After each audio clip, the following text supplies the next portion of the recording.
Welcome to Graveyard Crypto. Today's date is December 2nd, 2020. The price of Bitcoin right now is about $19,000 and Ethereum is around $600. Today we're going to talk about if you had $1,000 at this point and just kind of maybe what you would buy or not buy, not financial advice, is just all our personal opinions right here. Yeah, I guess we can get into it. I mean, Jeff, do you want to start us? Just kind of see like what you would do at this point. Yeah, sure. Yeah, I was thinking about this when you brought it up. It's a good idea for a topic for the video. But I was thinking, what would I do now, knowing what I know now, not as a beginner? Because when I started as a beginner, I bought a lot of altcoins I had no business buying, and then I didn't do well with that. So what would I do now with what I know now? Share my screen here. A couple articles I pulled up. I would pretty much, at this point in the cycle, and I'll explain why, I would put it all into Bitcoin. That's all I would do right now. For reasons like this, Bitcoin. Some of these price predictions coming out, and I tried to choose more traditional investors, not just people in the crypto space, to show the institutions, hedge funds, and things like that getting involved and getting interested in the space. A lot more validity to Bitcoin as far as an investment. Yeah, this came out recently. One of these Citibank analysts says, just based on the charts, that Bitcoin could pass 300,000 by December 2021. Would you say the price of Bitcoin is now, Matt? 19,000 today? Yeah, 19. I didn't even run the percentage on that return on investment, but I mean, who even cares? It's very big. I don't see many things really outperforming that with that kind of backing from institutional investors, like on some other altcoin or something. There's not going to be that much capital going into, in my opinion, other altcoins as there will be into Bitcoin. Yeah, this article, I was going to say with this article, I heard it was, I don't know how legit this article is because I heard some people said it was 100%, but the thing is like they said this article was supposed to be like a secret article that really wasn't supposed to get out. Like it was just for their like high value investors and stuff like that, where they didn't want regular people to know what's going on, or have the good insight on like that they think that it's going to go this high. It says right here it was leaked on Twitter. Yeah. Yeah, I know what you mean. I don't see it here in this article, but it was for their high net worth investors in a newsletter. Right. You gotta like how these big commercial banks are coming out with these articles and stuff and publishing these types of opinions. With numbers this big. Well, I saw a meme today that actually like ringed a bell in my head, and it was kind of like, it was basically just portraying how Bitcoin and all this technology is a threat against central banking. It's not necessarily a threat against commercial banks. So what if commercial banks started buying Bitcoin? And I think they're doing that already. Because they're basically pawns of the central banks right now. But if the central banks go down in the face of the rising Bitcoin as a competitor, if the banks stay the same, they will go down with them. However, they have the opportunity to jump ahead and be like a MicroStrategy or a Square or a PayPal or anybody else who's just accumulating some Bitcoin to save the company, So they do have that opportunity now. And we're starting to hear some things coming out of Wyoming where some crypto platforms are getting banking licenses. Yeah. So the competition is there. The idea is there already. That's true. Well, the thing about Wyoming's already got a senator that's pro Bitcoin, so that's a pretty big deal. She's been on CNBC. Yeah. I mean, the last one wasn't the replacing Georgia senator, the one that was, what was the company that does the that's on the stock exchange that owns it? Help me out over here. Grayscale? No, not Grayscale. There's who owns the NASDAQ? There was a big deal. What was that? ICE. Yeah, Continental Exchange. So didn't they have some sort of app or something that they were trading with? Like you could trade futures with this on BAKKT. Backed. That's right. Yeah. So backed, right? So I mean, they're another one that chart.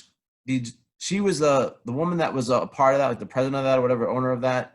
She was actually became a Georgia senator as a replacement. I don't think she's a Georgia senator anymore, but that's the second person now that we have that's basically a senator that's pro Bitcoin. Yeah, That's just one example. Yeah. I think Trump nominated one of the old executives from Coinbase to the comptroller of currency or something like that. So there are crypto personalities getting into government positions for regulation and stuff. And I think that the higher value that these things get to, the more positions of power that they'll go into also, because money and power are kind of going together. Interesting. Whether if you want it or not, you could see because these people are just going to be worth so much that they're going to have some influence on government at some point. It's interesting. I'm looking at the XLF ETF, which is like a finance ETF of all the commercial banks. And it's just a very interesting chart because it was like consolidating. It took a giant dip in the COVID in March. Do you have that chart? Went back to 50%. And then all of a sudden, in last month, it made a big jump. And there's a big clear gap between basically the end of October and the beginning of November. But you think these banks maybe bought Bitcoin and their value is something that's there, or I don't know. It just looks really fishy. Well, there was definitely a big jump after COVID. I mean, if you look at most stocks, it was all like a dump, and then it kind of went back up. Yeah. A lot of charts look kind of fishy right now. Yeah, they really do. There's a lot of manipulation going on out there. It's so crazy, but you don't know what's going on out there. So yeah, it's an interesting article. I like to see those. Keep them coming. Yeah. Like I don't have any spite really against the commercial banks personally. It's the central banks that are the problem. If they have jobs, they got to look at it. They give jobs to people, and a lot of people are working for the bank, so they're good at security, and that's something that's going to be needed. Yeah. So. Oh, definitely in the future. I mean, if a bank could have some sort of insured custodial service, I would definitely be interested. Yeah, that's the classic role. Right? Yeah. That's how it should have been. Same thing with gold, right? That was the original role. Yeah, we have this freaking new vault with a crazy lock on it. No one's getting through here. Yeah, exactly. That's all it was. That's what a bank was. Hold the gold. Yeah, Raoul Pal was talking about how Bitcoin could become the the best form of collateral. Whereas it's been bonds more recently, like AAA rated bonds were collateral for loans for like corporate debt and things like that. But he could see Bitcoin becoming that type of collateral where people entities wouldn't necessarily be spending it, but they would be leveraging it, loans and other financial tools, because it's the most valuable form of collateral you could potentially use. Whereas that, used to be gold, like you were saying. Absolutely. And we see that already with the DeFi space wrapping Bitcoin or using the REN protocol for Bitcoin. Because, some of the hardcore maxis don't like the idea of wrapping or REN. They see it's still too very, very risky. But, I mean, if you're using Ethereum, the blockchain and all that stuff, you get kind of really comfortable with it. Because it's just how I've made so many transactions, especially using the DeFi stuff, and it just works so smooth and so beautiful that I don't even understand the risk, to be honest with you. I just do it without any worry. Everything's scary until you try it. Yeah, like I'm way more free about it than I was, before. Well, I could have that same kind of mindset with just sending Bitcoin transactions. Like, I remember when I first got into Bitcoin and I would send a transaction, I would be so nervous about it. I'd be like, yeah, and I go on the block, I'd be checking like the scan, like, the block scan or whatever. And I'd be looking and then I'd be so worried, like, is it getting there? Is it getting there? And now I just know it's going to get there. I'm not worried. I'll send it and I'll look at it the next day. Even if it takes a long time, it doesn't bother me. I know it's going to get there. It's never done me wrong. So right. Yeah. So when you have that kind of trust in something that it's just always going to work, no matter when, no matter how, there's no errors or anything like that. Like, where you have even like I don't Chase. I have Chase. They go in there and they you go to log on, and I've had times that the bank account was down, and you're like, wow, I'm trying to pay bills or go, Right. and I can't even get onto my bank. But as long as I have an internet connection and I have power, Yeah. or one of the, you're good. And now with Absolutely. satellites, they can do stuff, right? Like I've heard Yeah. satellite that you could possibly exchange with. An exchange launched a satellite. Oh, they lost it. They launched it. They launched it. Oh, I Okay. thought you said Yeah. lost it too. I was like, No. But your Bitcoin, it's gone. It's in and it space. Fell into the sun. Sorry. but yeah. That's the theme of this show, and it's gone. No, there were Just some need guys too. one node. They figured out a way to send Bitcoin transactions using Walkie talkies. CB radio or Yeah, low frequency that's radio. wild. That's wild. Just to do it via that way, like an R was it RF, I don't know, whatever, something like that. It was just transistor radio, like that's just crazy. It just shows you that even if certain things are down, like it still could probably be done. There's a will, there's a way. Yeah, since Yeah, it's a decentralized network, I mean, even if the entire United States grid went down, the rest of the world would carry the network until things got turned back on here. right. Or somebody in a cave somewhere will. Yeah, I'm sure they You have just need one. Yeah. You need I'm one sure they have- last soul. Yeah, I know they have places that they're building that are basically super secure, and like if there's an issue that it's always has power and stuff like that. Yeah. I think we'll see more and more of that too. Michael Saylor was saying with MicroStrategy, they're running a node now that Right, they so bought more that people run a 38,000 node exchange Bitcoin. They're running a Bitcoin node now to help secure the network. Yeah, so Yeah. even if you lose a certain percentage, it shouldn't really make a And difference. Fidelity, I think, has been mining it for like 5, 6, 7 years now or something like that. Quietly. Oh my God. Hey, man. But Well, to I think continue it's my going to be. $1,000 Bitcoin journey of a couple of tabs I Sorry. wanted to work through here. This is, at least in the crypto community, a famous model, the stock to flow model, which marks each halving and the supply decreasing. And you can see it really very closely follows how well the model's been laying out for us so far. You can see where we're at right here. Why the timing of our YouTube channel starting and our excitement is probably somewhat obvious. You can see these red dots back here and this nice spike upwards afterwards. And you can see, I don't know if you can see as I follow along with the mouse cursor here. I guess that would be the median price. 100,000? Just into the low 100,000s. Yeah. But back here, this one well above the median price. Right. More than double, almost triple the median price. But even if you're at 50% that, you're still $150,000, True. But I mean, I think that's where that's why I put this after the Citibank article. If it's triple the median price at the peak, and over here we have 104, 105,000, he's calling for 300,000. I think that's where he got that number from. Yeah. So anything's possible.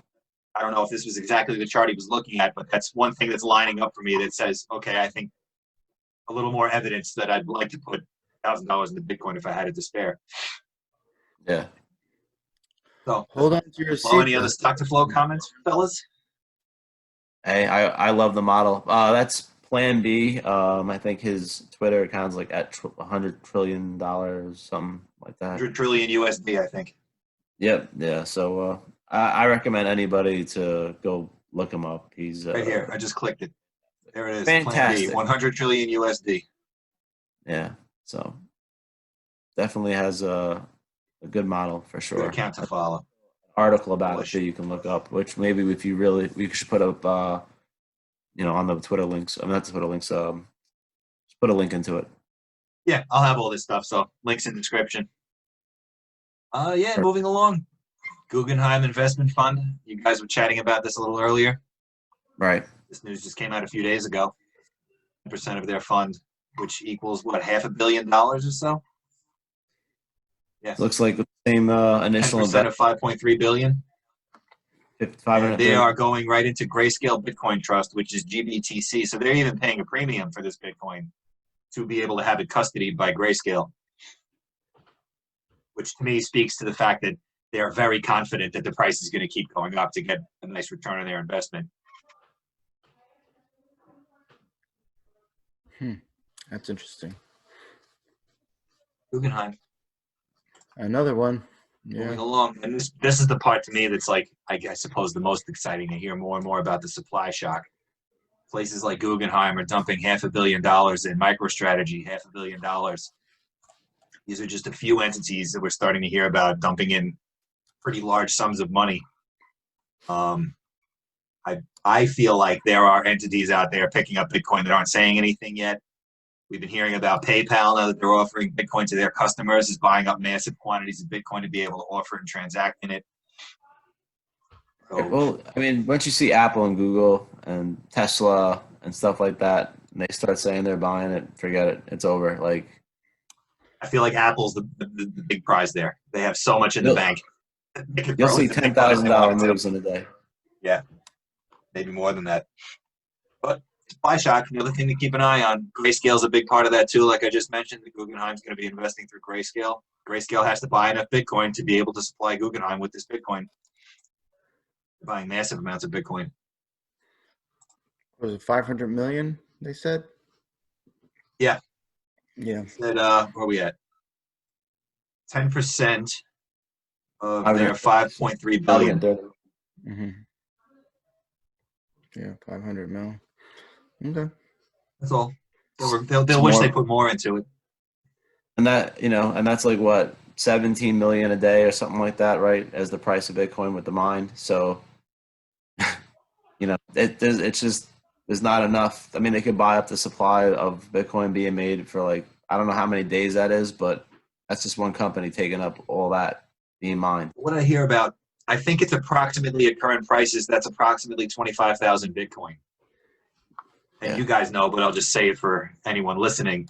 Right now, the mining rewards is only producing 900 Bitcoin a day. And these guys want to buy 25,000 Bitcoin. And it's simple math, supply and demand. It's just that there's not enough being created. I want all that. Not even close. This is just one entity that has to do that. We mentioned Grayscale, PayPal, Square, all these other places are starting to sell Bitcoin. Never mind the crypto exchanges themselves. It's you could see supply shock. Very exciting. These are like my favorite 2 words lately. Yeah, supply shock is definitely. You could, if you look at the depth chart on Coinbase Pro, you could just see that sell wall at 20K just getting diminished. Want to show that?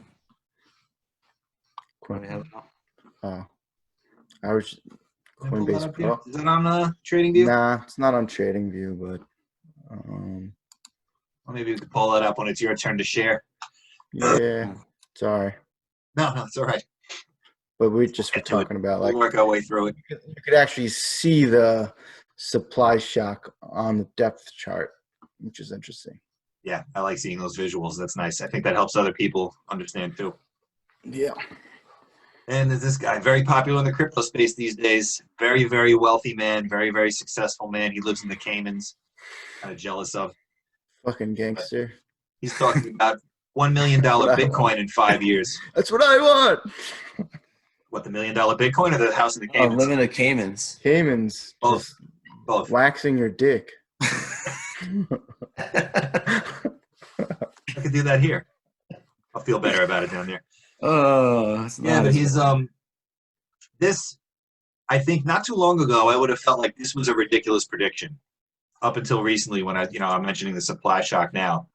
Now I see 1 million, and I could just maybe not easily see it, but it seems very reasonable now. Especially, I mean, coming from someone with a reputation like Raoul Pal.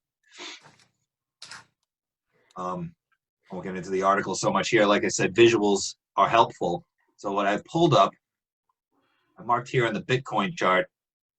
You can see from this point in the beginning of August, we've been in a very strong uptrend. So what have we gone to? About from 12,000 to 20,000. And what I did was I marked the same time period on the gold chart. See wealth moving out of the gold chart since then. Although I do think gold is going to get a bounce, but the interest is in Bitcoin right now, where it is not so much in gold right now. And same with the dollar strength index. This is since the gold peak. This has also been dipping while Bitcoin's been going up. So this vertical white line is the same date, essentially, that I mark on all the charts. Bitcoin is way up. Gold is down. The dollar's down. Plus, you can see the dollar broke out of this channel it was trending in. Dollar's not looking good. What I understand, the dollar's dipping because of talking about more stimulus coming out. So they're going to be printing more money. So people are expecting weakness in the dollar, you know? What is that going to be like 800 billion or something like that? 790 We'll billion? see. I think that depends I don't know what on they're saying. if the Democrats win Georgia. I think we're going to see a lot more than that. You know, it remains to be seen. There's transitions in power happening right now. Yeah, well, that happens. That's going to just, people need help too, but it's just going to go to the wrong hands. As it always does. And a lot of it's going to go into Bitcoin. I should have marked on the chart here. I think, when did I get my stimulus check for Bitcoin? It was like right here, this green candle here, I think. Everybody got their stimulus check and just dumped it into Bitcoin, and we got a nice shot up that day. Yeah, I could see that. So that could happen again. It wouldn't surprise me at all. And I think Bitcoin's even more, it's more hype around it now than there was back here. There was a lot of fear back here. Now there's hype. So we'll see. I mean, I feel like big stimulus would be good for Bitcoin, bad for the dollar. It'll be good for Bitcoin, and it'll be good for the people that put it into Bitcoin, but the people, which most people aren't doing that. Because, I mean, think about it. How many people do you really know that, besides your small crypto groups and stuff like that, how many people do you really know that are buying this on a regular? Not even like, I'm talking like big buys, but I mean, it's just dollar cost averaging, have it on automatic rebuy, reoccurring buys. They're not even doing $20 a week, nothing. Right. So that's the problem is the people that aren't doing that. And again, we're not recommending for everybody to do that because you have to do your own research and look at that. I am. We are personally doing that, but you know what I'm saying? Like, if you just look at all this stuff, you can see like it's just not going to be good for the people that aren't protecting their money. Yeah, do some research. It'll be a fun episode soon. Maybe I'll do one more like the contrarian view of Bitcoin, and I'll find as much negative news about it as I can. One word or one person, Peter Schiff. Loser. That's the one word you wanted to hear. What a loser. They're not I try to like some of it does, but it's just recently he's just really just doubled down and triple, and it's just like, man, just the grave is getting dug deeper and deeper every time he starts saying stuff like. He's like Darth Vader. Yeah, because like he got so many of us into gold. Right. And like we loved gold and learned Austrian economics from him, and his dad was like a gangster freaking tax protester. Yes. Like it was an amazing character. Everyone loved Peter Schiff. Right. For him to just go against this, I mean, everything he says is anti-Bitcoin. Everything. Like you're supposed to be the chosen one. Bitcoin now. Yeah. His son's great. He definitely is playing like the villain. Like, I bet you Nora or Beanie even likes Bitcoin better than he does, because he even made comments recently. Yeah, his attitude's even been softening. Yeah, that could be a good topic for another episode, the contrarian argument. And I think there's another economist that does that stuff. Like Christmas.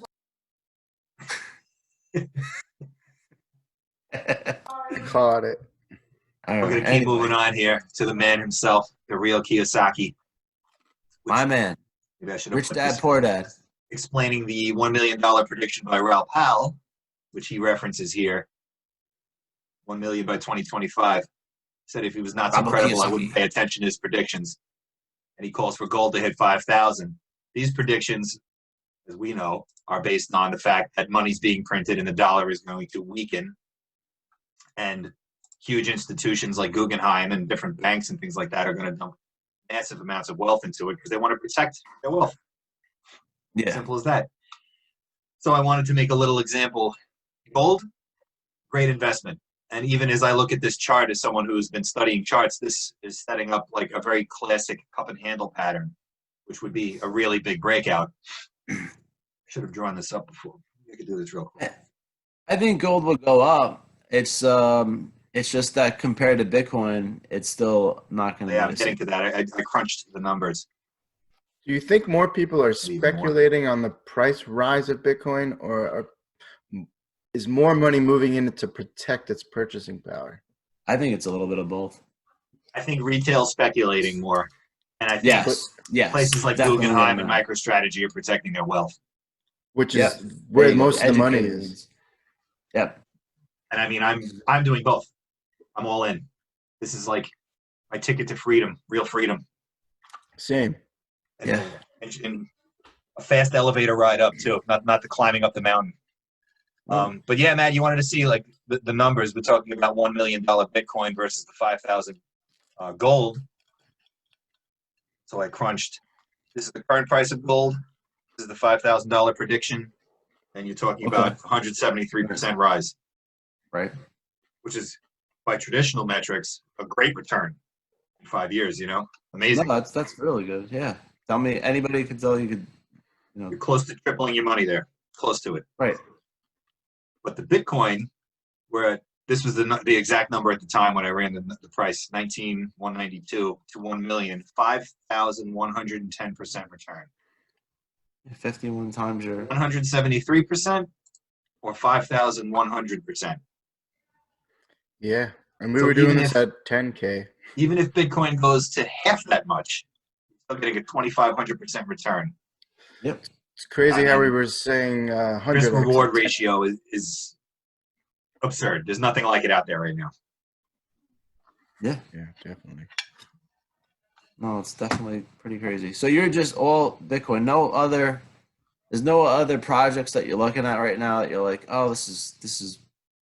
No, not right now. There's a few I'm in from way back that I'm just staying in because we'll see what happens, but not a lot. I mean, I'm like 95% in Bitcoin. So you still have a 5% thing. I mean, which is okay. Yeah, I have a little in Cardano, but if I didn't have any Cardano right now and just getting started, I wouldn't get into Cardano. This is the Bitcoin show right now, in my opinion. Yeah.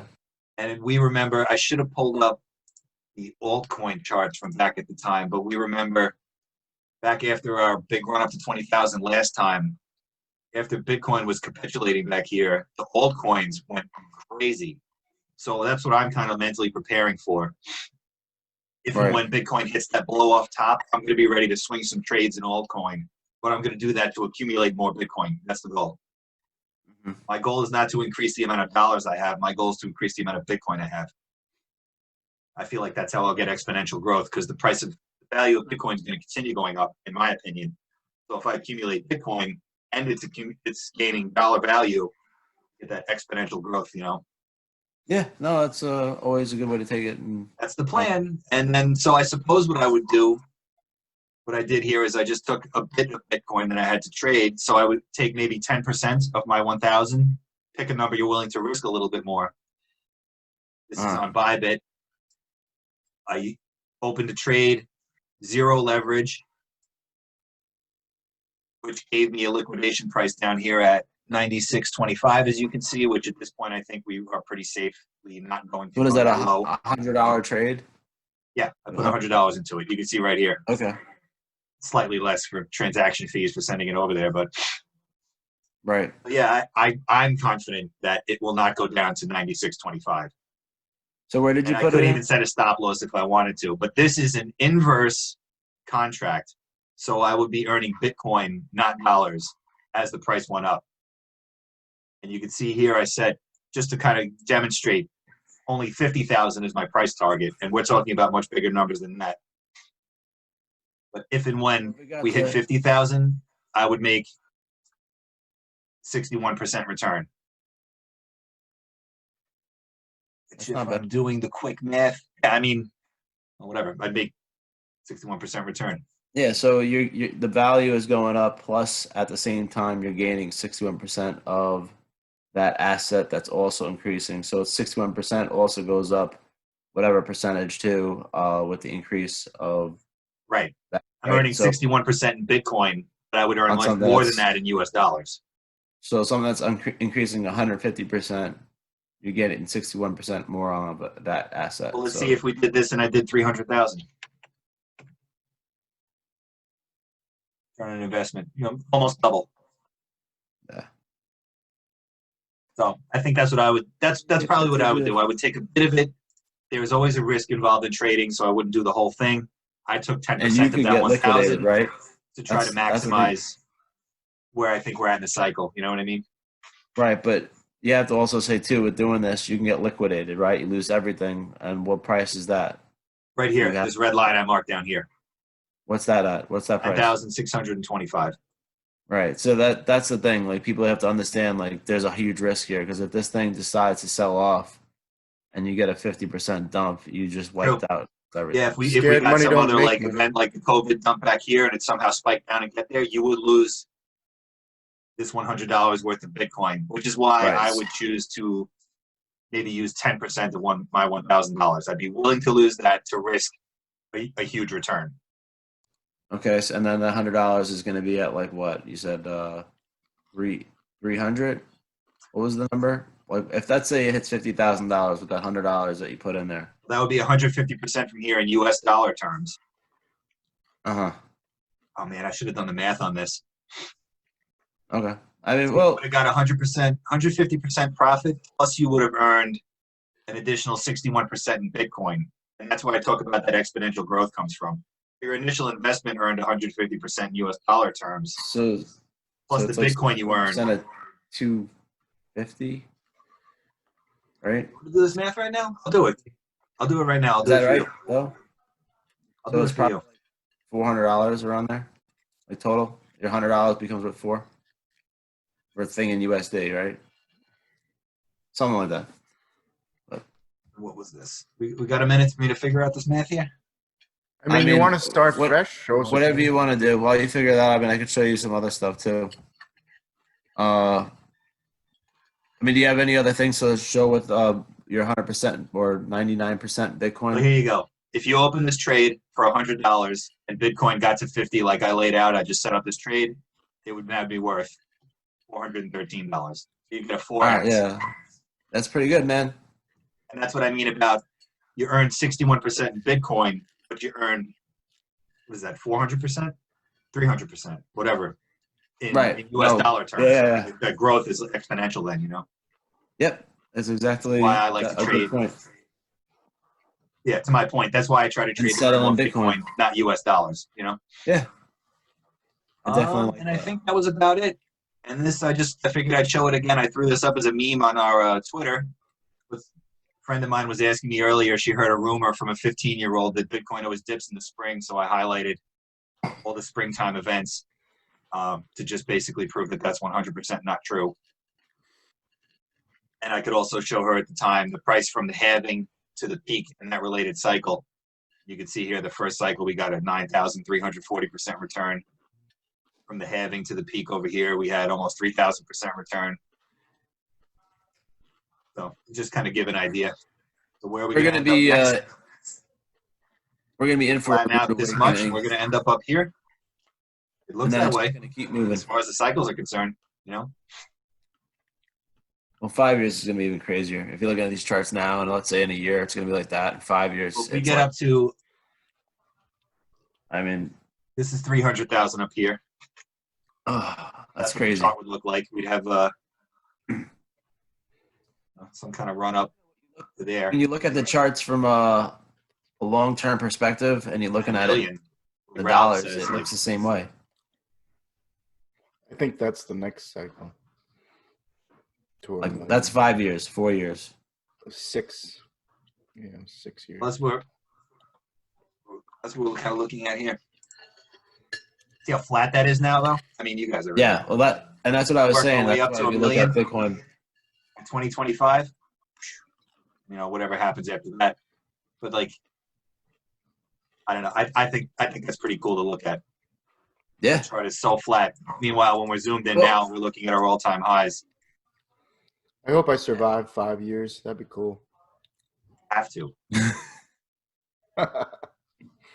We'll be all right. Yeah, but I thought this was good to show too, like how flat this looks back here in the first cycle to the peak versus this one. That's what we're expecting in the next cycle peak.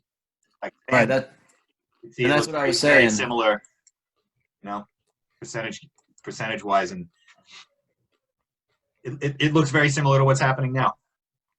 And in the next cycle, what we're looking at now is going to look similarly flat. You know, as we get up to these higher numbers. So that's That's it. That's what I do with $1,000 right now. I buy 1,000 worth of Bitcoin. I probably take a bit trade with, try to earn more Bitcoin. That'll be my plan. I like it. It's always the safest plan, right? I mean, if you're the least concerned about risk, is probably the best deal. And I would say, I suppose, if this is your first time getting in, sit on the Bitcoin and start learning about technical analysis, trading, get into the space, start learning before you start taking big risks. And even just using the equipment and using the software, that's probably even a bigger thing. Security. Yeah. Start at the beginning. Be able to move it, be able to protect it, take control of it, if that's what you choose to do. Yeah, that's the best way, is just protect everything. Because if you lose it, it's no good. It's really fun to use, so I think that's like the best thing you could do to hook somebody on it. It's just, I literally offer people, can I send you 10, 20 bucks of Bitcoin? If it's a friend, you know, like just send me your wallet number and I'll send you $20 of Bitcoin. Yeah. And most of them just don't do it. They don't want to be bothered. That's the problem. They're like, nah, I'm good. And it's like, it could be worth a lot more in the future. I don't know. It's not, it's not for me. But you owe it to yourself. Yeah. Just do it. It's not hard. But I know, I mean, it's here, 50x. So $10 bucks. It's like making an email address, Bucks would turn into $500 if it went to $1 million, Somebody called me a Bitcoin salesman. You're one of those Bitcoin salesmen. I'm like, you are. My God. You work for a Bitcoin corp? Yeah. You should get a Bitcoin briefcase. Handcuff on it.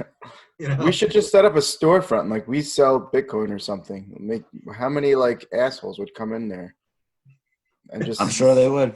Because they don't know where else to get it. We could sell them Chuck E. Cheese tokens. Yeah. Well, that's probably what happened to people. People probably back in the day, they thought they bought Bitcoin and they actually were getting some physical thing and it says Bitcoin on. Like, I got Bitcoin. And they're like, that's not Bitcoin. It was a dude in Brooklyn that literally got arrested for selling Chuck E. Cheese tokens as Bitcoin. That happened like 3 years ago. Yeah. Oh, my God. Who was buying it? And why did he get arrested? Brooklyn people. I don't know. He was fraud, right? He was saying it was something that it wasn't. But, I mean, Greg, do you have a kind of a list of your $1,000, not financial advice, what you're looking at if you had $1,000 just to throw into something and and if you didn't have much to begin with, because you're thinking about also diversification of a crypto portfolio as well. I mean, yeah, I definitely agree with Jeff's sentiment as far as 100% in Bitcoin. But I also feel that if you're new to the space, being invested in other things will help you, push you to kind of learn more about some of the other things that are going on. Maybe if you just throw $100,000 into Bitcoin, you won't dip your toes into what's going on in Ethereum or what's going on in DeFi and all the amazing things that are going there. But if you just have a little bit of money in there, maybe you'll go into that. So that being said, I would probably go like 75% into Bitcoin, probably 15% into Ethereum, 5% into Chainlink, and probably 5% into YFI coin. YFI, which is Yearn Finance. It's a decentralized, yes. Decentralized DeFi platform that helps with farming and collecting yield on different digital assets. Right, the biggest DeFi, right? Yeah. So I mean, and those are the projects that I'm excited about. And my thought would be that if you were to take $1,000 and just use that percentage, you would start to study those projects and learn what's going on. And you'd learn what I love about everything going on at this point in time is all those projects. So yeah, Yearn seems to be doing good things. I've seen they've been absorbing other DeFi platforms. Yep. Yeah, which is really kind of cool. They got Rick Coin, right? The Rick and Morty coin, the one that went down. Rick and Morty coin. Yeah. Yeah, that was a DeFi coin that actually got hacked. Something happened with that with a bad That's the fall. pickle one, or is that a different one? Yeah, Pickle Rick. That's what it was. Pickle Rick. It was so Rick and Morty, Pickle Rick. I didn't know. I mean, I didn't know it was a Rick and Morty thing. I thought it was just some weird Yeah, food yeah, token. Pickle Rick. Pickle Rick, great show. they definitely have the cleanest user interface out of all like the DeFi platforms that I've used. It's just nice and neat, you know. All of us iPhone people and modern millennial types and younger like these simple, clean looks. And nobody else has a look like this. It's usually We can pretty just see your complicated desktop looking. background right now, Greg. Oh, okay. Let me see. What the heck? Started out on it. Stop share. It started out on it, then it Yeah. left. It Yeah, I would go with Wi-Fi just because I'm looking at Wi-Fi as it's the there's the most amount of like capital being stored on that, and it seems like it's the strongest thing. So if I were to just yeah. doing it, I would definitely be using. I'm just showing you like the comparison to like Curve is also one of the top protocols in DeFi, but some people like the style that it just looks old school and not very friendly. But I mean, this is just way easier to use. It's like if you're gonna like put something in here and It's discover like hypnotizing me right now. it's like just It go. is, it is definitely hypnotizing. But Especially when you Yeah, see I those definitely- % returns. Yeah. I Yeah, definitely like that. I'm gonna have to. I think I might actually look into something with that one. That's another part with Ethereum, right? Like it's just there's a million things being done with this, and it's just getting started. Like I'm more bullish this month, almost more than Bitcoin with the Ethereum, just because of what's going on with them. I mean, I'm not saying I'm overall more bullish, but I'm just saying like it's just exciting to see what they're doing right now. Like they're moving at such a fast pace. it's a lot of fun. I think it's some of the most interesting. I think it's the most interesting thing being built right now in the Yeah, world. because Bitcoin is Bitcoin. Bitcoin will always be Bitcoin, but this is like something separate that is just evolving and continuously upgrading and updating and changing.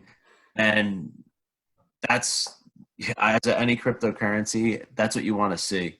You want to see something that isn't like a dead coin where you're not going to be worried about them disappearing with the money that you put into this company or whatever you want to call it. Which most of them will become completely obsolete. I feel like. Right. Yeah. So that's why I look at this and I actually see Ethereum as just like a like as Michael said, like a fire burn. Like this is even crazier. Like it's a snowball that's just rolling down a hill, picking up lots of momentum and getting bigger and bigger as it gets down there. It's just crazy what's going on. Yeah, and they're just getting started too. Yeah, that's why everything going on with Ethereum. Mm-hmm. Greg, why'd you choose Chainlink? Chainlink because of what it does. It basically is a chain that links decentralized protocols to centralized protocols, decentralized protocols to other decentralized protocols. It literally acts as a chain link to any other system outside of its own blockchain or company. So that sounds to me almost like what you're describing. You showed like the Yearn and the Curve platforms, and Chainlink allows them to communicate with each other. Exactly. That's how it all works. They're all using Chainlink. That is interesting. Yeah, well, and also too, even as an investor's perspective, like I remember you pulled up a chart where you showed Chainlink to BTC over the past maybe year and a half, and it's a real good looking chart if you're looking at Chainlink as a value investment too. And also they do have a pretty big group or whatever you want to call it. What are the Link Marines they call themselves? Yeah, very strong community. Yeah, So but that's nice to see when you see a coin pumping like that because it's being used, not just because it's hype and everything. It's a little more rare, I feel like, in the crypto space. You know? Mm-hmm. Yeah, the chain link chart against Bitcoin is a very clean chart. It's on a downtrend right now, but this is the weekly chart. So you could just see like since it's been created December 2017, it's on a clear uptrend, and right now it looks like a pretty decent time to accumulate. So, based on this trend line here, just looks like it's got a nice growth. Yeah. Exhale out, and now Looks like it's gonna spring up. But again, it's its use case. So what brought me into Chainlink originally was the chart. I was just searching for different projects that were outperforming Bitcoin's growth. And again, you always do that by comparing the digital asset to Bitcoin, not to the US dollar, because who cares about that? Yeah. If it's outperforming Bitcoin, then I'm interested. The other one I mentioned was Yearn, which has a coin.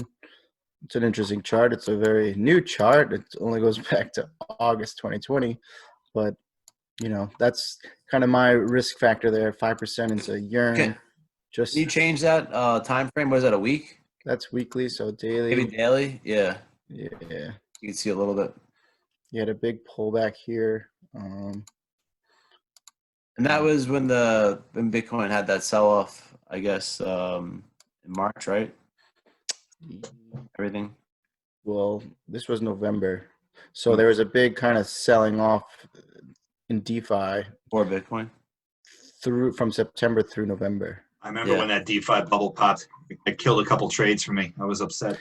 Yeah, so you know all the big wigs got in over the summer, and then people like me and everybody else got in September. Yeah. And that was the way it goes. But luckily, you know, I was just experimenting during this whole time. I wasn't really invested bigly in any coins or any DeFi government tokens. That's why it pays not to panic too. It's coming back already. Yeah, so this is you a have very faith in the project. space. You'll sit on it. It'll pay off. But I mean, to stay with my method, I mean, it's still technically uptrending and outperforming Bitcoin since it's created. So we'll see. If this goes below, this takes another dive down here, then I'd probably say it's going to act like every other cryptocurrency and just get eaten away by Bitcoin. But we'll see.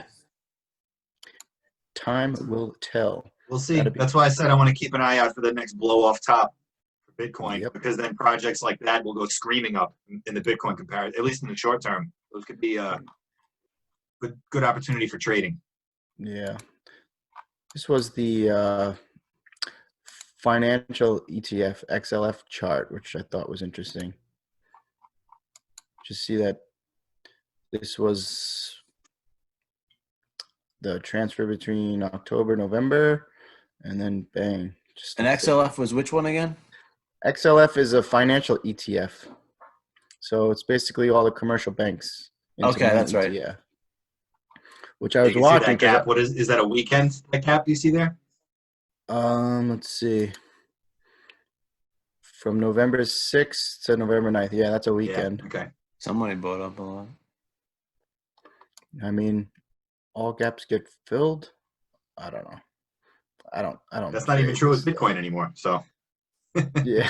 I mean, typically they all do, but that was interesting. So we had an equilibrium pattern here, consolidating into a spring.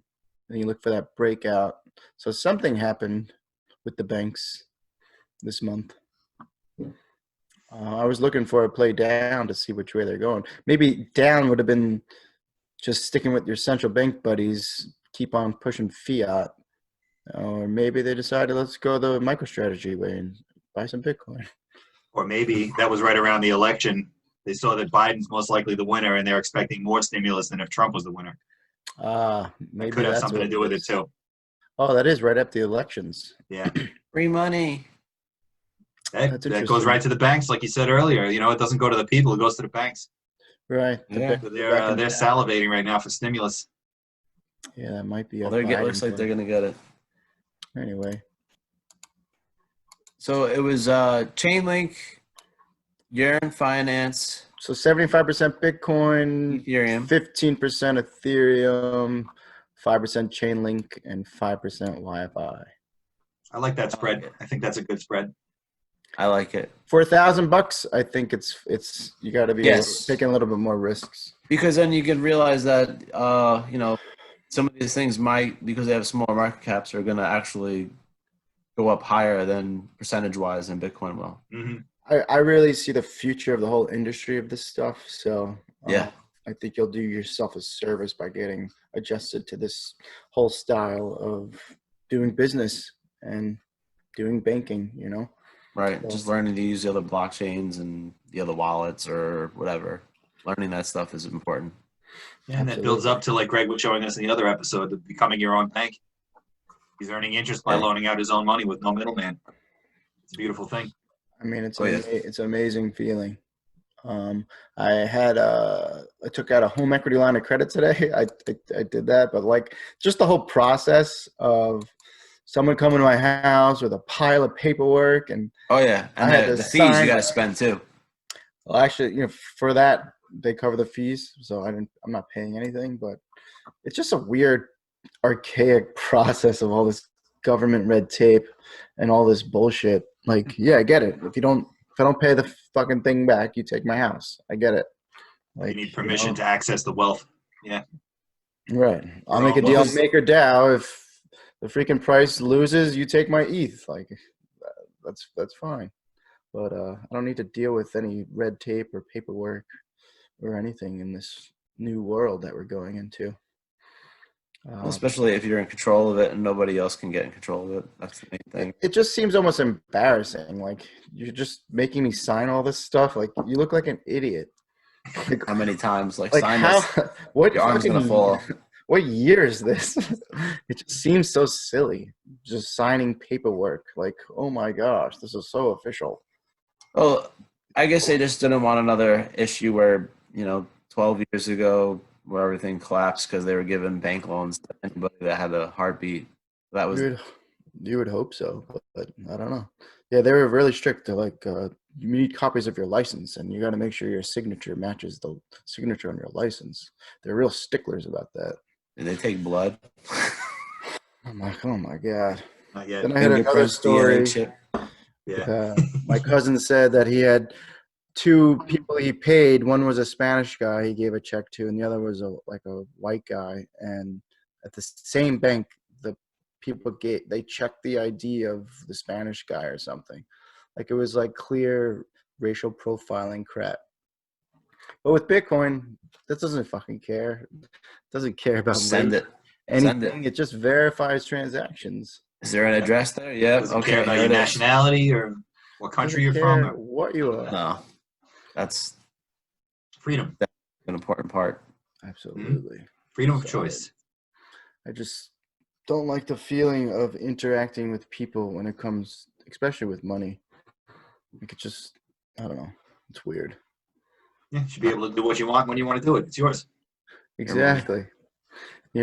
Call me crazy, but I also believe that when you do work, the money that you earn should maintain its purchasing power. Like, what the fuck? Yeah. People don't realize you work and you get currency and it loses its purchasing power immediately. Like, how crazy is that? That's the whole proof of work. Bitcoin's proof of work. It stores value. 20% of the money was printed this year. 20%. Yep, and growing. So does that mean your wealth is worth 20% less? That means you better have gotten a 20% raise this year. Yeah, or made 20% on your 401k. That's before the next round of stimulus. Yeah, we're not even getting started with that. Maybe they'll do that like January 3rd, so they could at least say like, no, it was 2 separate years. It wasn't all in the same year. Yeah. Just to be safe. TikTok.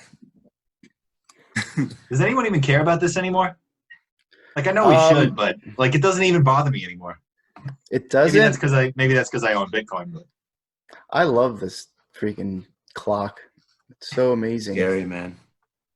I've been looking at this thing for 10 years at least. It's just pretty nuts. it's just like, does it mean anything? That's what's crazy. Like, it should mean something, but To me, it's a ticking time bomb. yeah, That's what I see. I just don't know when it blows up. nobody's looking at this stuff. I send it to everybody when they start talking about stuff. They're like, "Yo, just go look at this," and like they look at it and they're like, "Okay," but it's almost like it's like if an alien landed right now, we'd be like, "Would you really think that is an alien in front of you?" You know, or Yeah. it's like right before your eyes. Like, look Can you at go back this. up to US? Yeah. No, just at the top of that list you were just at. Yeah. Oh, I What was do you looking at see? I thought it was US. It's Japan. The public debt to GDP ratio, 270. I wish I was getting paid like that. That would be cool. Yeah. You're just getting robbed like that. Yeah, pretty much. That's your So money Your going out children the for the future. Yeah. so keep rooting for all your assets to be denominated in this shit coin USD because it's literally just a fucking scam. going down. It's just a scam. It's just a fucking scam. Yeah, MT. You're being Yes. completely robbed. So get robbed or buy Bitcoin. God bless. Pretty much it. America. How about you, Matt? What is your $1,000? All right, Spread let's see. $1,000 around. What are you gonna do? I don't know if you can see that. We can. I try to get as close as possible. So if I had $1,000, I would say 70% is going to Bitcoin, right? When you get that, that's to me going to be the safest bet. And then the second one I look at is Ethereum, like so 20% into Ethereum, where that's 90% of where everything is, and that's I feel like at this point where it should be, just because those two seem to have like the strongest followings and just the most things being built or followed. So Bitcoin, you have all the banks and all the companies and people and whatever just using it as store of value and trying to just like basically that's like a gold rush race to who can have the most. But then you got Ethereum, right, where it's just totally different in the sense of what they're doing. It's like they're becoming their own banks and stuff like that. And actually, I had this thing. We'll go back to it in a second when I get to Ethereum, some other stuff that they have. And I was a chart that I was looking at, not even a chart, picture that I kind of liked describing some things. So after that, I would say I'm looking at like maybe 2% in Chainlink, 3% in ADA, 2% in Litecoin, another 2% in Monero, which is another one that I like. It's a privacy coin. It's kind of not necessarily Bitcoin, but it's supposed to be untraceable. Some people say you can, you can't, but I just like something about it where there's something that you can use without anybody really knowing how much you have or where it's coming from. So that I think has some uses. XRP, I know it shouldn't really be on this list, but if it's 1% on there from the $1,000, to $10 for something that still has like a big following, it's still the number 3 coin. So I mean, I'm not the biggest fan of it, but that's why I put it on there. Now, Litecoin, I like Litecoin because it's still, basically like Bitcoin's cousin. And I was just listening to something recently where Vitalik was talking about Ethereum being able to have Litecoin as being used on its network or something like that. Because at some point, when Ethereum goes to the, when they go to 2.0 and everything is done, the transaction rate, they're saying now, don't quote me on this, but they say it may be able to get as high as 1 million transactions per second. So if you could start putting other blockchains on that and transact in other blockchains using that blockchain to just speed it up, like, with the sharding thing, that would be great. Now, Greg was touching on I'm not Litecoin, Link before, and I still like it for some of the reasons like he was saying. And Cardano or ADA, I still like it because of the staking situation. Now they have staking as well as Ethereum, but the thing is with Cardano, you don't need to really run your own stake pool. You could kind of join one, have your computer off, and just check on it once in a while and see that you're, making passive income, earned as an ADA, which if you look at that, it's 15 cents, 16 cents now. That thing rode up to like $1.50. So that's a big, you could possibly 10X if you go back to the all-time high. If it follows along where a lot of these things are 10Xing usually on their all-time high from the last time, that could be a big bump up. Yeah, it did it before. It could do it again. One thing I like about Cardano myself, I actually hold a little Cardano too. They focus a lot on emerging markets in like Africa and Eastern Europe. And it seems like to me they're trying to beat the big central banks and stuff there and offer these communities another option to transact in. And that's also a smart contract platform like Ethereum. So they're talking about doing like titles and deeds and ownership of homes, cars, vehicles, businesses, identification, credentials. Like they could offer this technology to emerging markets and they wouldn't have to touch these other systems that we've been talking about that are starting to fail us, Yeah, that's what Greg was saying with kind of what he was going through his house. If maybe he was using Cardano or Ethereum to basically take care of those needs, then why? Now it stinks that somebody's probably not going to have work from that because now it's just cutting jobs out. But just show us value in some of these things that are being built, and you're better off if you can't beat them, join them. Might as well join them in the situation because it'd be good to have a piece of ownership and some network that actually is doing this stuff. Mm-hmm. Yeah. As far as replacing jobs, just real quick, I mean, can't look at it as like taking jobs. If a job is replaced with something more efficient, then that labor goes to where it's needed in the market. So you're just wasting the labor in the human brain power if that job can be replaced by something better. I wanted to say pretty much the same thing. That's human brain power being wasted on these financial things that don't really make our society better. Right. These are people that decided maybe not to become doctors because they could make more money, working for a bank and having you sign paperwork. And it goes back to that 1960s style refrigerator. Like, make something great that will last a long time. That's worth it for me to spend my Bitcoin. Oh yeah, that's definitely an important thing. Where you'd like to be able to just have your assets, make income for you and not have liabilities, like the rich dad, poor dad thing, the asset column, the liability column. Like these are assets. These things don't really cost you anything to hold or own, but they're going to produce or gain value as the years go on. And that's the perfect kind of thing to have and you want. And that's why we're going into this chart right here. Not chart, this picture. I know you guys see this right here. You guys seeing that? I'm still on your Blockfolio thing. It's still on Blockfolio. Hold on. Let me get this going. So hold on, as we're saying. Oh, but up. There we go. You got that? No. See it? There we go. Yeah. See, I'm trying to figure this thing out still because I have to click something else to show a new thing. I thought it would just follow me as I'm going, but you have to share a new thing for a new picture. So anyway, if you look at this, I just saw this on another podcast, this picture, and I was like, wow, this is kind of great.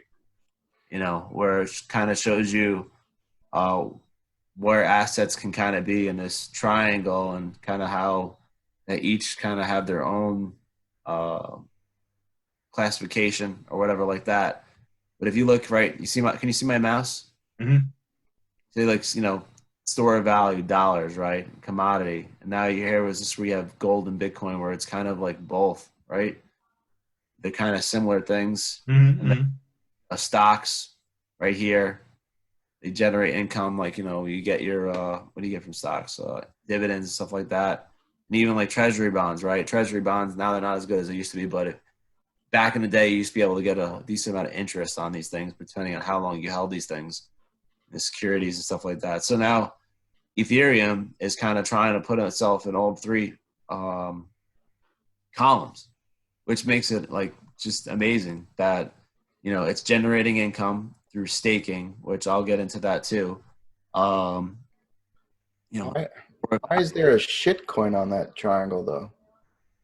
oh, this thing? What at the top there? Yeah. Well, it's comparing right now cash.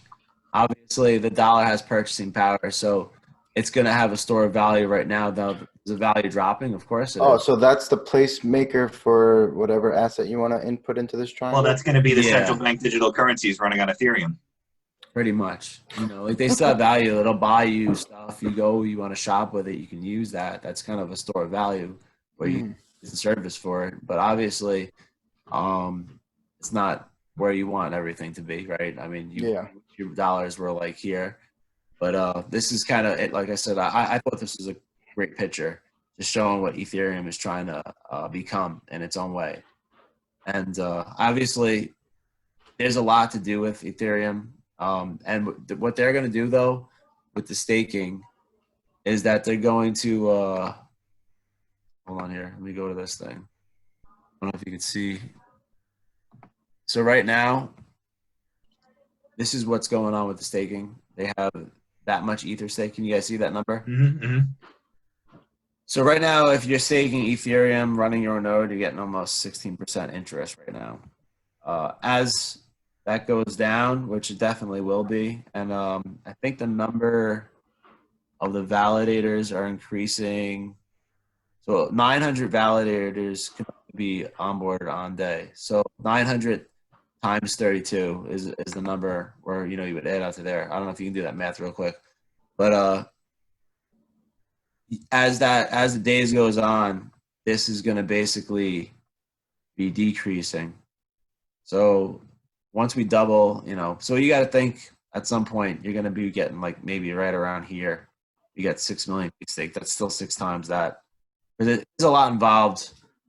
Well, that kind of touches on what I was talking about earlier to the exponential growth. If I'm accumulating Bitcoin, but the U.S. dollar value is going up at the same time, it'll be similar with Ethereum. As time goes on, the value of Ethereum is going to be higher. So even though you're earning less Ethereum, you're probably earning more dollars than you're earning right now.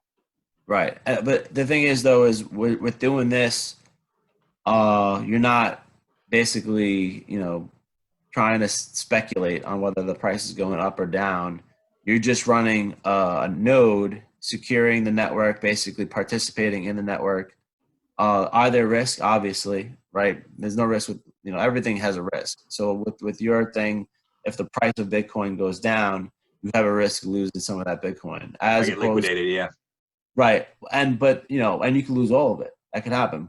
And also if you are staking Ethereum, all right, they have this thing called slashing. It's a penalty for if your node shuts down for any purpose. So when you have that 32 ETH, if you just deposit that 32 ETH and you set up your node, then the power shuts off and like you just decide, you know what, I'm not doing this anymore. I'm bored of this. You come back, that ETH is going to disintegrate slowly over time, unless you're running the node, which does the opposite.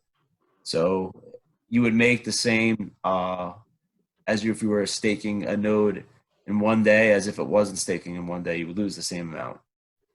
Now, obviously, right there, you're going to have your node running, you would hope more than half the time, and I would hope at least 99% of the time. So once you have that going, it shouldn't, slashing shouldn't be a problem. But again, you're still taking risk because, you could lose, you can run into some bug, or you could lose your keys for any reason, or, something happens like that. So it's a new system. So who knows really what's going to happen with that, but if you look at the staking stuff, it's pretty interesting. You can see, the amount of people over time right here just putting their Ether, locking it up, which is locked up for 2 years. So they're not going to see that or touch any of that money for, Ether for 2 years. That's less supply. Yeah. So that's another scarcity thing that is going to be, happening. So, yeah, but the thing is, when you do this, right, there's a lot involved, right? You need, your own computer to run a node. You're going to need 32 Ether to run a node. You're going to have to go in through all of these steps and processes before you even get this thing started. So I could understand it being a little bit kind of intimidating for certain people. Even myself, I'm looking at that and I'm like, wow, there's a lot going on here. Well, they call it staking because you have a stake in the game. So, you know, you're Yeah, putting but your Ethereum on the line. you are staking, you are doing that. But I mean, when you look at Cardano, you're doing the same thing, but it's not as much involved. I'm still getting a percentage back. I'm earning a crypto. Much Uh, easier for sure. Yeah. yeah, so then also I have seen that certain companies already coming out saying that they will support ETH2 staking. So if you don't even have 32 and you have like say 2 or 3, whatever Ethereum, you can at least go and stake that on Coinbase or Gemini. Obviously, I think that you're going to not get the same percentage because they're going to take a cut of that, which they normally Yeah, will but do. you don't have to do any of the work, and they'll custody it for you. So there's a trade off there. Yeah. Right, and then now you have it, and you're still earning a percentage, even if it's not going to be the percentages like we were seeing on this chart here. You know, so it might be half that, or you might get 2/3. So let's say if it's at 6%, you might get like 4% or something like that. I don't know. From Coinbase, it might be less, but yeah, see your point. I try to give them some benefit of a doubt, that they're gonna look at Eh, that. not me. I feel like the Yeah, staking too, like with that first chart you showed, that's where Ethereum kind of becomes more of a commodity because there's utility to it. It's a tool you can use. You know what I mean? but it's also a store of value, right? Because it has a value to it, and Yeah. then it's Yes. I I just mean, mean the what's the staking other? itself is the part where it becomes more of a commodity in that sense. You know what I mean? Yeah, and Moving and it. this is another thing too, where Ether's trying to do, right? We have there's a thing you see in crypto where it's like there's 3 parts of crypto, or like where it's basically like speed or scalability, right? Security, and then what's the other one? Scarcity. Is that it? That sounds about right. Yeah, like I feel like one of them is off. That to me is a where no, Characteristic traits of money. I don't know if it's trace of money, but more of a crypto thing, right? So you have the no decentralization. That was the third one. So scalability, security, decentralization. But the problem is that they say with a lot of these things is you can only get 2 out of 3. You can't have all 3 to be perfect. And what Ethereum is trying to do is actually have all 3 things um, solved and worked out, right? Because Bitcoin is definitely not that scalable, but the security is great, and it's decentralized, right? Trustless, immutable, and decentralized. Right. So now once it's scalable, though, then it becomes like the ultimate money. And I don't know if it's never going to be like that. That's okay. I'd rather have something be secure, right, and decentralized, where that to me is more important than scalability. Even though it would be nice that you get something if you send somebody if you want to buy a high price item that you could get it within a week or a month. But how many other things take forever to transact anyway, right? I mean, if you go through centralized processes and you go through these banks, they take forever as it is anyway. So why not have it set up in some Well, it's sort like of Bitcoin makes more sense for those larger scale international payments that would have taken ages. Now you can do it in 10 minutes and you can send it for $1.50. right? I It mean, you're makes gonna more sell sense there. Like you're not going to go buy a coffee with Bitcoin anyway. You know, I'm not going to do that. Yeah, tell Peter Schiff to send his bars of gold that fast and not worry about also because now you're sending these bars of gold, you have to transport it. Let's say you got like a lot, you got to send it on an airplane, and then you got to send that on that airplane. You need armed security to protect it too, and now it costs you a lot of money to transport, and it's got to be somewhere too, right? It's got to be in this big underground building, like whereas somebody could just memorize their private keys, or like they could just bury them in some I don't you know what I'm saying, You like could shoot me and take my gold, but can't shoot me and just take my Bitcoin. Like, if they shoot you, you take your Bitcoin with you, yeah. like what good is that going to do them? Forget it. Less supply. Yeah. That's Your last contribution to the network. right. So I mean, you look at it like that, it's definitely crazy. So you guys got any other points maybe to add into this? Actually, I kind of wanted to circle back to you picked Monero XMR, and we were talking about risk. And I think it's important to bring up. I feel like XMR is a good risk against potentially like doomsday regulation. And by that I mean, if it was like the 1930s, was it one of the Roosevelts made ownership of gold illegal to American citizens? Yeah. It's not impossible that that would happen to something like Bitcoin. And if you're purchasing it through a platform like Coinbase, they're going to know you own it. Right. Whereas Monero is a privacy coin. So if you held Monero, you could just say like, no, I don't have any Monero, and they wouldn't really be able to check and see.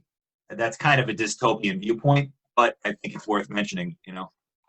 Yeah, that's the thing I like about Monero. Like, and that's why it's not really, it's only 2%. It's not, it's $20. It isn't much, but something like that could have. You think about that though. If all those other cryptos became illegal to use in the United States, but you still had Monero, where would the price of that go? I see you're drawing a rocket ship right now. Yeah. So it looks like it could. I don't know what kind of, is that a drunk crashing rocket down. He's crashing. It's crashing. What the fuck? It's like he's having a seizure. Epileptic rocket. Oh, boy. Anyway. I'm delicious. Yeah, this is why I don't like Monero. It's an ugly chart. Bitcoin comparison there. Yeah, well, look, as a chart and technical analysis point of view, I definitely would say no. But if you look at it as like a, I think you could view it as a hedge. Right. I think it could be a tool. 2%. I'm not talking even 10%. 2% of it's still $20. Like it's basically like you're buying a good lunch or dinner. It is like the big daddy of the privacy coin. So I both you guys, I agree with your choices. I'm not going to argue with those choices. I think they're smart. Well thought out. Serves utility. Yeah. And yeah. Cardano's the same thing. And that's what I said. If Jeff Berwick ever watches this, Matt, you'll be his favorite one on the episode. Really? A little Monero in there. Yeah, they do love Monero, and I can understand why, right? They recommend holding more Monero than Bitcoin. That's a scam, then. That's a total scam. Because if you're really that concerned with privacy, or there was an event where you needed to like move into privacy, it serves that utility. You could just jump into it whenever you want. That is true. That is true. I don't think you need to live there. You could just use it as a utility when you need it.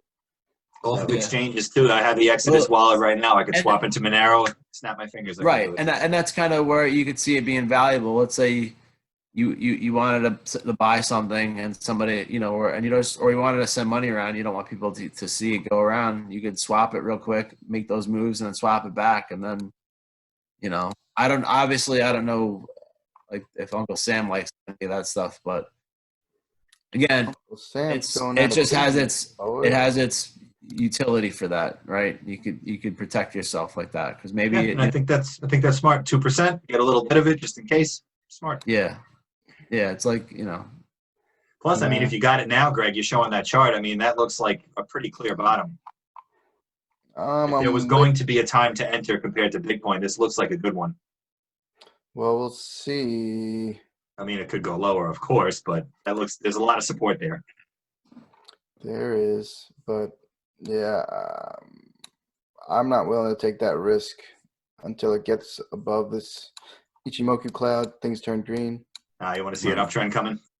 Yeah, I like when the Tekken crosses over the Kijun, like when the blue crosses the red, and green cloud turns. So if I go back, yeah, they're pretty far away from that right now. Well, like if we go back in time, we could watch it live. Okay, so that's one. We got the Tekken cross, and we have the lagging span over the cloud. That's good usually, right? And we have the price over the cloud. We're just waiting for this to turn green. And then we could go. Okay, so that's like an entry. That's when I would go. Right around this. Right when that cloud flipped green? Yeah, right when that cloud flipped green. I have all four indicators. Lagging span over the cloud, the Tekken Kijun cross, blue over red. Price over cloud, and green cloud. And then what happened? Fail. Oh, Look at that. So yeah, that was TA. It works. it was. Would you look at that? Would you look at that? That was like a 45% run in 2 months. Not bad.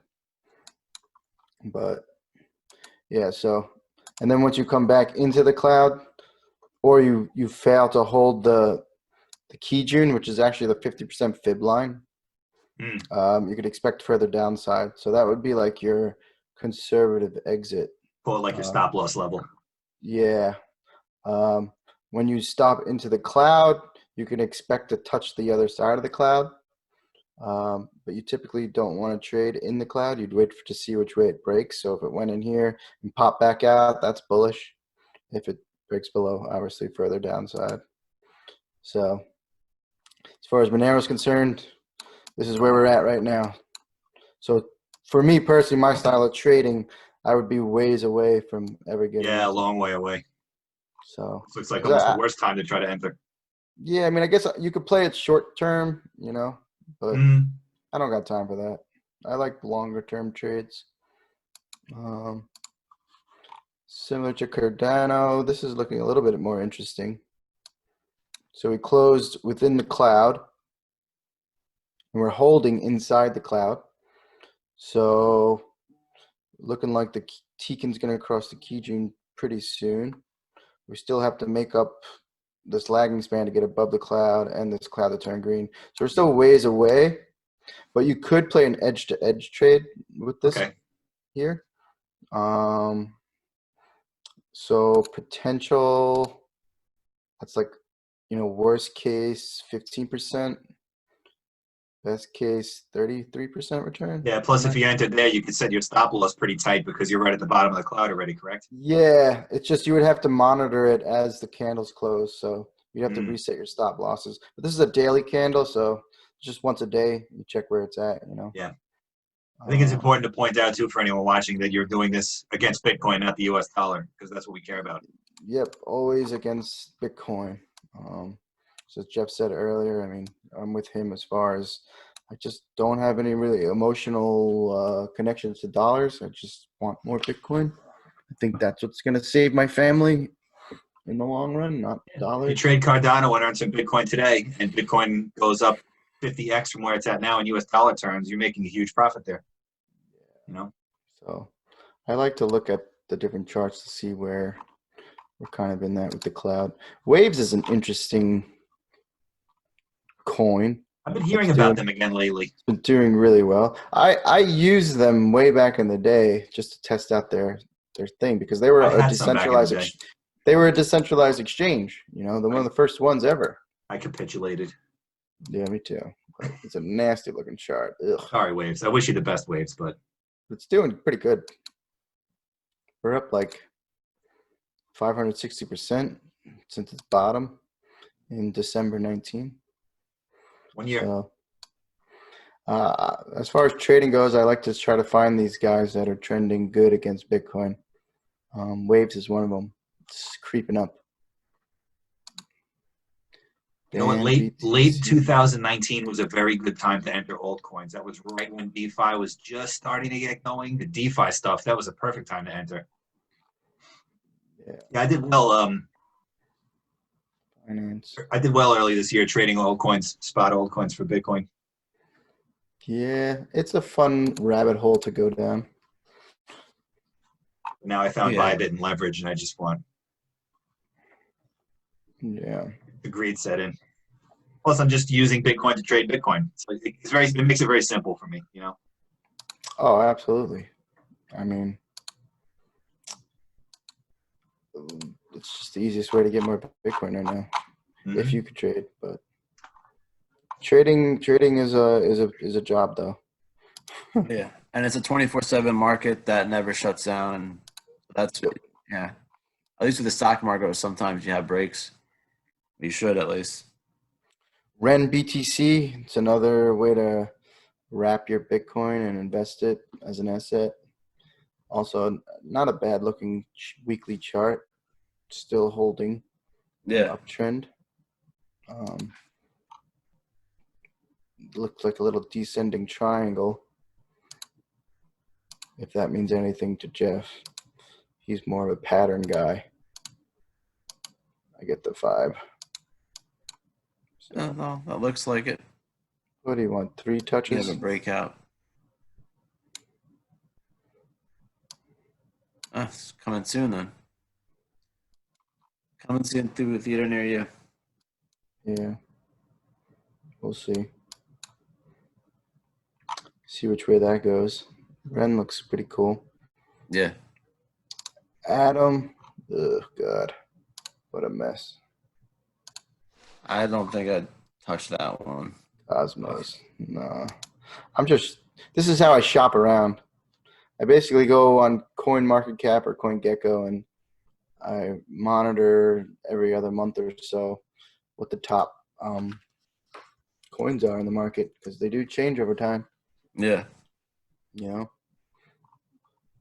You ever go in history? Oh, yeah, all the time. So you could see like what this list looked like 5 years ago. Well, that's kind of what we did. I think it was the last podcast. We were looking at some of the old coins that basically were dead coins, right? You know, and you're looking at it and like, these coins are gone. I never Don't heard of even these exist things. anymore. Name coin. Yeah. It's nice to see things like Uniswap in the top 30. Like that's something that only blew up this summer. Yeah. Oh, Interesting. you guys have any other Tron's been dropping down. That's nice to see. Tron? Yeah, Justin. Not financial advice. Don't invest in Tron. Yeah, I mean, didn't he have wrapped? He has wrapped Ethereum now, right? I don't know. I stopped paying attention. That's- Everything he does is a scam. No, but seriously, that's the thing. Didn't he ruin the Steam platform too? I don't know. All I know is he has wrapped Ethereum now on Tron. It's like, well, just buy Ethereum. Why would I wrap Ethereum? Yes. If you're considering wrap Ethereum on Tron, just go for the real thing. Yeah. So they had that, and actually, I heard another interesting thing. Libra Coin, from Facebook. Yeah. Yes. They're rebranding. I think it's a US dollar peg now too, right? It's going to be pegged to every kind of thing, but it's just, to me, it's just funny. Like, they're rebranding because everyone was like, no, I don't, like, a lot of people don't trust Facebook. You want to trust them with your money. I think that you was see the my deal that opinion they made with the government saw what they were doing and they were like, oh, that's a good idea, but you can't do that. We're going to do that's that. exactly what they did. Yeah. What was the deal? When they went to submit to the governments to be able to do it, the central banks, the treasury, whoever these powers are, were like, oh, that's a good idea, but you can't do it. We're going to do that. So they basically just took the idea, Mine. Yeah. No, there was something about Facebook making a deal with Coinbase and Visa. Well, I know Visa just had a deal with something with crypto. Bitcoin rewards, I think, on some of their cards. I could see that. I mean, I have a thing now. They got Fold, right? They have that. I think BlockFi is making their own credit card or something like that, where you get rewards. So it's coming, where instead of getting rewards in dollars, you get rewards in satoshis. So yeah, rewards purchases in Bitcoin. Yep. Yeah, I was showing you guys the Fold app, which I bought a gift card on it, and I earned like 2% in satoshis, something like that, which was still pretty cool. I was going to buy the gift card anyway, so I was like, let me just try it on here. Again, you're earning that 2% today at $20,000, and we're expecting the price of Bitcoin to go 10, 20, 30, 40, 50x. That's going to add up. And I'm still earning it on my credit card that I use too. So I get, I get points on my credit card. That's money, dollars, and then I get now satoshis. So you're like double dipping. That's also kind of what Bact is doing. When I pulled that up before, they're trying to turn all these part of what the Bact platform is doing. They're targeting in-game assets. You see it flashing by here. You guys see that, right? Yeah. They're turning it into cash, but that's kind of what they're doing too. All the different kind of rewards you earn, you could turn into cash, and I believe you could turn the cash into Bitcoin too. In addition to their trading Yeah, but crypto they said trading platform they have. They have payments, gift cards, all these different things, which I like the idea of. All these different assets, you could swap like your 7-Eleven rewards into Bitcoin if you want to. The road, you know. Right. I don't need that free coffee. I'll take a few Satoshis. Why not? But I see on this as though it says turn all of it into cash, right? Digital assets into cash. It doesn't seem like it says it the other way around. I feel like that's marketing right now because they feel like that'll be more appealing, but they have crypto trading. Yeah, you're probably right. This might take a little more research, but I believe you would be able to get it into Bitcoin if you wanted to. They have a digital wallet. I'll look into this. Maybe that's a topic for another episode. Yeah, well, I would still definitely get some sort of crypto credit card where you could use it if you want to use it, and also you could get points for it if you want to get that. So I suppose if you see what I'm looking at here, potentially you could swap your rewards to cash and then use the cash to buy crypto right in their own wallet. It works. You know, just one option. And we're going to see more and more of this stuff. We could definitely have another episode in that where we could start talking about how to just earn free crypto through certain types of apps. Yeah, there's all different kinds of ways. Poker games. John McAfee had that trivia game. You could earn some Satoshis. Yeah, that thing was. There's a lot of different stuff that's going to come up. You guys have any other top things about the $1,000 thing, or maybe we can wrap this one up and set everything for another? I think it's a good time for a wrap. All right. Well, thank you, everybody, and have a good night.